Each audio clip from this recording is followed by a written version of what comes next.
La dispensation dans laquelle nous sommes est appelée celle de la grâce, de l'Église, du Saint-Esprit.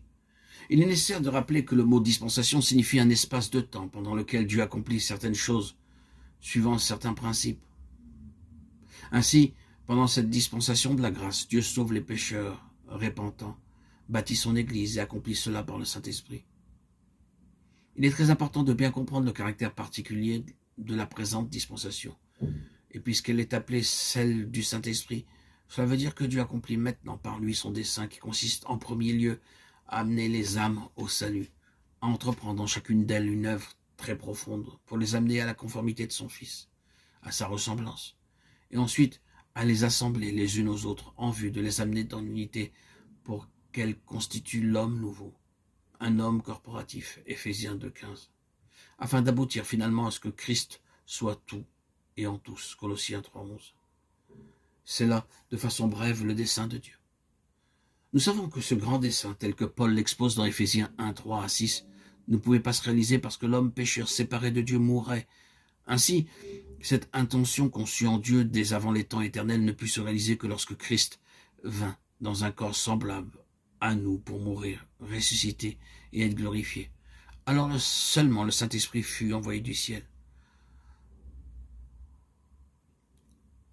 Tout ce que Christ a réalisé pour nous, le Saint-Esprit doit le réaliser en nous.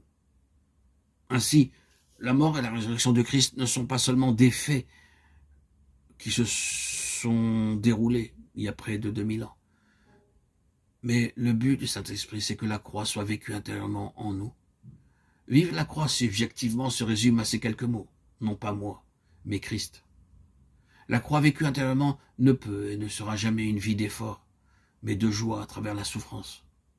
Ainsi, non pas moi, mais Christ ne sera jamais imposé. C'est quelque chose que je choisis de tout mon cœur, car j'ai vu que Christ est le vrai homme possédant la vraie vie. Il est la vérité de Dieu. J'ai vu par la révélation du Saint-Esprit que je suis un mensonge, une contradiction à l'égard de la pensée de Dieu. Oui, c'est la croix. Il n'y a pas d'effort en cela. Ce serait terrible que de vivre une existence sous une telle contrainte. Pas de vêtements de laine, mais de lin en relation avec le service de Dieu. Mais c'est aussi le principe d'une vie crucifiée. Maintenant, qu'est-ce que la résurrection pour nous?